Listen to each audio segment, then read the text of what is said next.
Welcome. In front of me is a OPPO A60, and today I will show you how we can insert SIM and SD card into this device. So to get started, you will need to grab a SIM ejector, which will come provided with the device in the box, but if you can't find it, you could also use a paperclip. Straighten out one of the ends and it should work just as well. Once you have either one of those, you can then pop out a tray, which is located on the top left side of the phone, right over here. There we go. You want to push the pin in, and you will see that the tray pops out enough for you to be able to pull it out. On the tray, you have space for 2 SIM cards and 1 SD card. There we go.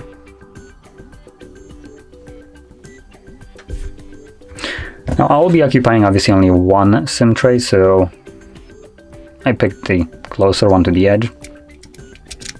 Anyway, once you pop the cards into the device, they should start working right away. As you can see, it's prompting me to put in my SIM card pin, so I'll do that. And SD card should be working as well, though it will probably give me reading SD card. It might give me a message that it needs to do something with it because it's NTFS formatted, so the phone might have some problem with it. But in any case, you can see that it did detect both of those cards, and there we go. Now if you found this video helpful, don't forget to hit like, subscribe, and thanks for watching.